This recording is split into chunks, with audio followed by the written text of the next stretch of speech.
welcome to the video. Today I'm going to be teaching you how to bench properly. Going to be giving you a few tips, tricks and pointers. So if interested, please subscribe and let's crack on with the video. So make sure to get your shoulder width grip, go up to the ring. When scooch, get the shoulder blades in, drag all the way up to the bar. Make sure your eyesight is under the bar. When putting the feet down, make sure to go on your toes and then put your heels down to make sure your quads are locked in so you can get that leg drive.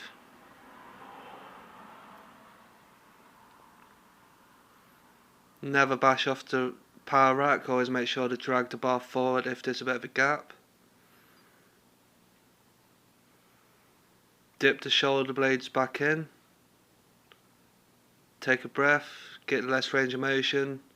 Make it easy for yourself, stop at the chest and push all the way up.